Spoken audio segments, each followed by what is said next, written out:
रब्बिरहमहुमा कमा रब्बयानी सगीरा।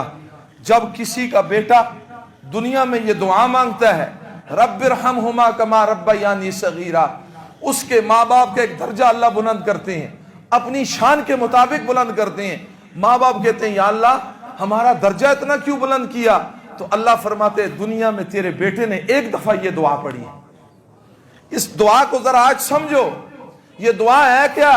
रब्बिरहमहुमा कमा रब्बयानी सगीरा, रब्बिरहमहुमा, ऐ मेरे रब, ऐ कायनात के पालने वाले, ऐ मौत व हयात के मालिक, सारी कायनात तेरी फकीर है, तू गनी है।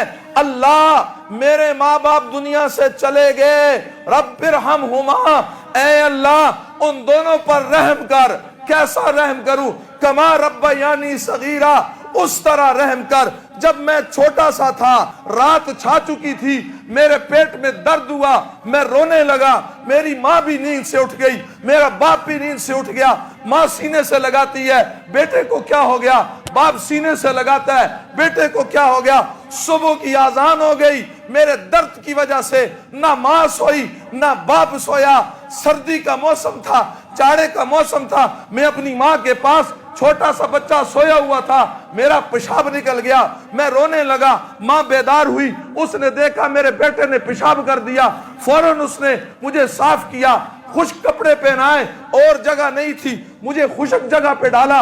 मेरी माँ ने सर्दी का मौसम उस पेशाब की जगह पर सारी रात सर्दी में गुजार दिया। जिस तरह बचपन में मेरी माँ की ममता ने मुझ पर रहम किया, करम किया, मुझसे मोहब्बत की, मेरे साथ नाजो अंदाज और मेरे नखरे उठाए, रब्बा आज वो कब्र में चले गए, रब्बा तू उन पर भी ऐसे ही रहम फरमा। अल्लाह बूढ़ी हड्डियां लेकर आ गए, गुनाह आलूद बदन लेकर आ गए। मैं दुआ करता हूं उन्हें गुनाह में ना देख, पाक और साफ कर दे।